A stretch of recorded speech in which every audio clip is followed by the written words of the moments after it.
Good day. I am Mary Samayer Bakaling, and we are the group 7.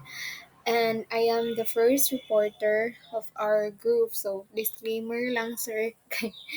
Naadyo kayo ma-heard dungog ng mga unnecessary noise, but I'm trying my best, right? So, let's proceed. So, the methods of processing fruits and vegetables. So, we need to think that unsa di ay ato ang kuan dapat i-mind, unsa dapat ato ang i-think when we are buying or when we are selecting foods nga ato ang i-process. Okay, let's start. Preferring fruits and vegetables before processing. So, before processing, unsay imong ibutang sa mga hunahuna unsa imuhang dapat buhaton. First, you need to sorting and selecting fruits and vegetables. So, sorting and selecting. From the word sorting, so you need to kanang ikuan bitaw na to ilahi-lahi. And selecting, of course, mag-choose ka or mag-select ka of fruits and vegetables nga imuhang i-process.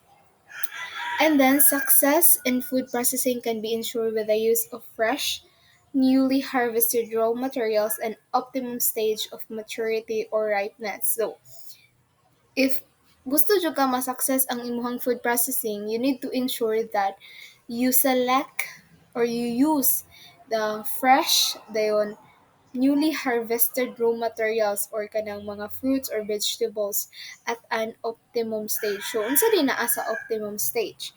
Optimum stage is about it ensures the best flavor, texture, and nutritional value. Like, kanang bitong naka-ensure na ka nga, nana na siya sa sakto or nana siya sa maturity, kaya na, murag, kuan na kayo siya baka ng sakto na bitaw siya og tubo or sakto na siya og days nga pwede na siya kuhaon. So, inspection of raw material should be carried out the commencement of each processing run to ensure that only sound fruits or vegetables are used for processing, right? Fruits and vegetables should be in their best condition. Unripe fruits are hard and low in quality.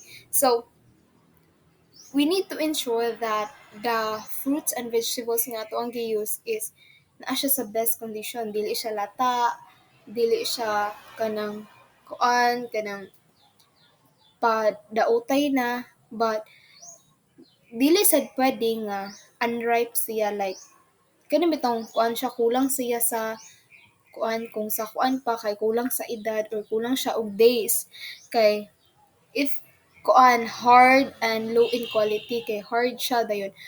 For example, when it comes to their colors, di ba kay murag kuan siya dull siya or kanang dili bit ay pale. I mean, kanang pale siya kanang murara siya o wala pa jud siya sa sakto pag yun nga kuan ba. Then next, then the same ra siya. I know it's different pala. So, sorting and selecting fruits and vegetables, fruit should be bright in color and free from bruises and injuries. So, we need to ensure that if mag-select ta og fruits and vegetables is naano siya sa bright color, kanang maka-attract kayang color and free from bruises and injuries like kanang mga bunog or mga samad-samad something sa iyang skin. There should be no discoloration or black and spot, soap spot, and insects manifestation, especially if they are to be preserved whole.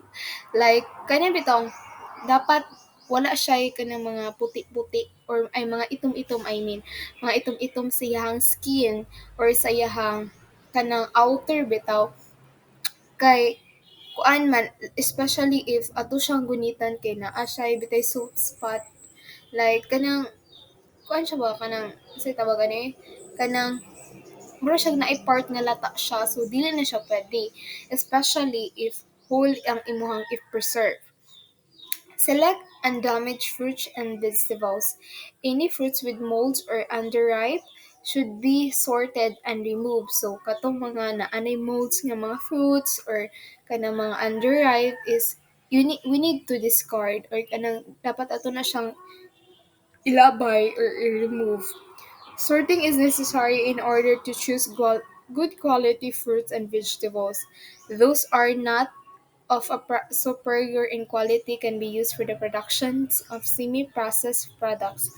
This step is done manually on sorting belt.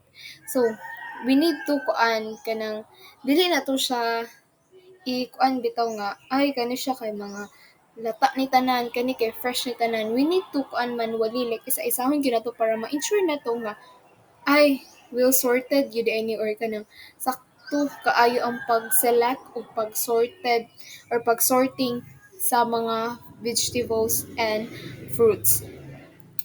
Next, remember to select fresh fruits and vegetables when buying them. So, as I said earlier nga, we need to remember or we need to select fruits nga fresh siya before nato siya paliton. Do not purchase fruits and vegetables when they are already wilted, limped, and shrunken. So, unsa din ang wilted? Ang wilted kay it is loosen their firmness and freshness.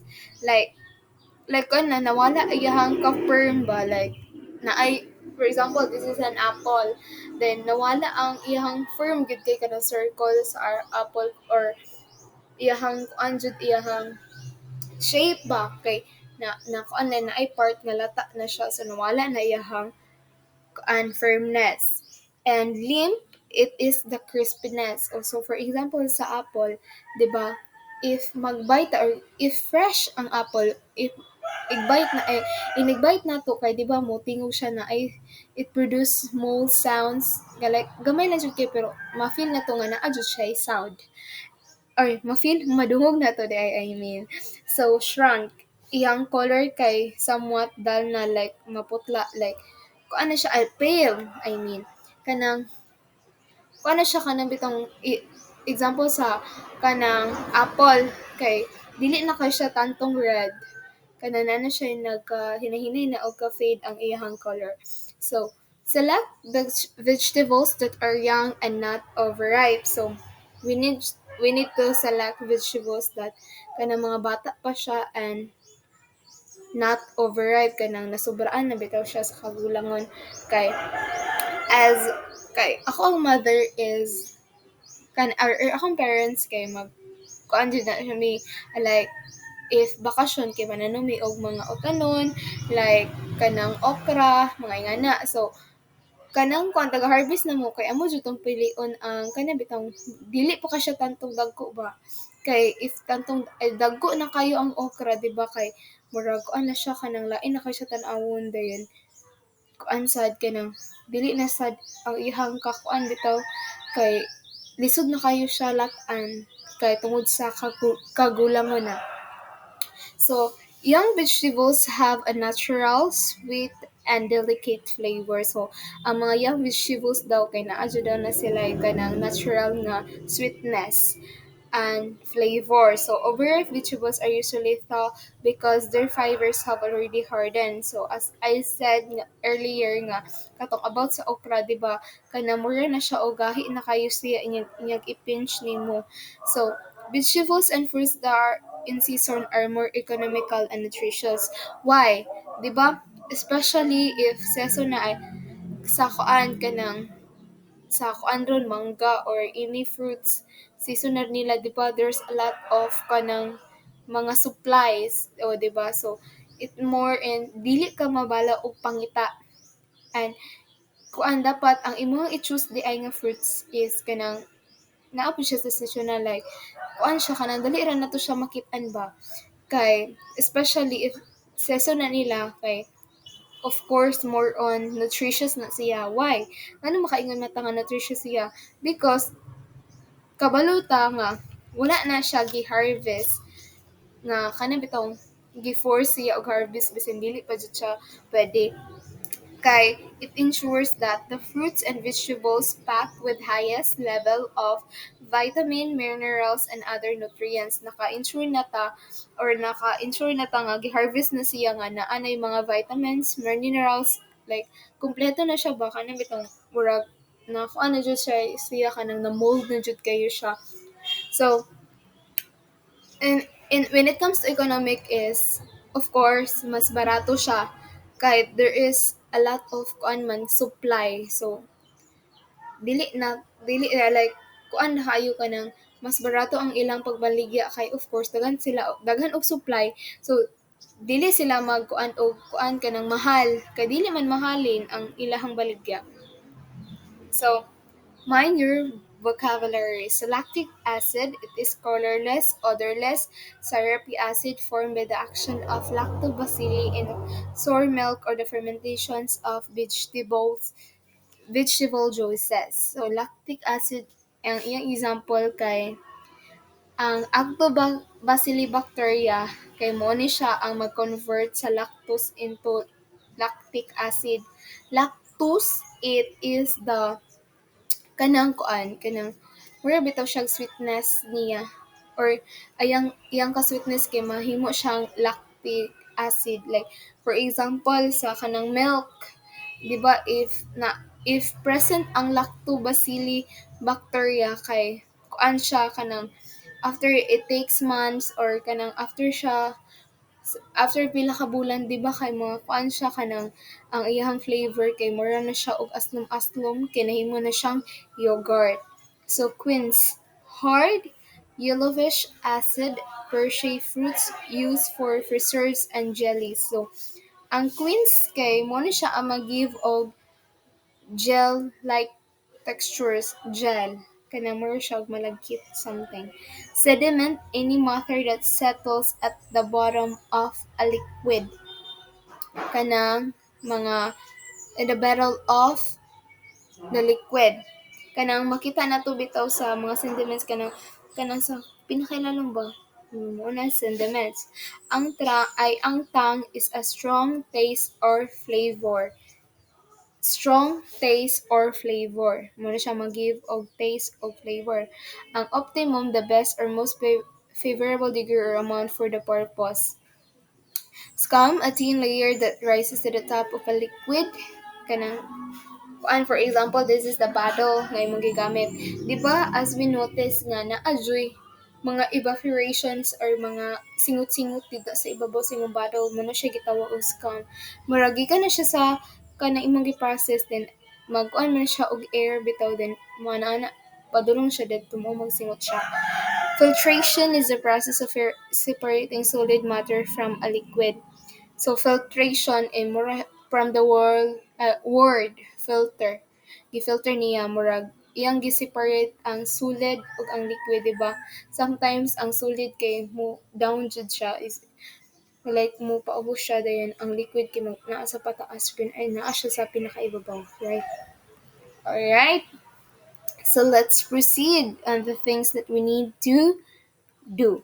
First, we need to cleaning. What is cleaning? Cleaning covers removal of leaves, skins, and other unwanted matter. So as we know nga, ang cleaning, of course, pangpalimpyo. Ang saon na to, paglimpyo ang mga fruits or mga vegetables nga ato ang i-use in processing. First, kay i-remove na to ang leaves, ang skin, and if need siya i-remove ang skin, kaya may mga fruits nga kuan ka nang pwede na to siya i-appeal sa pag-process. And also the other unwanted matters like mga bacteria or mga dust sa kuan ka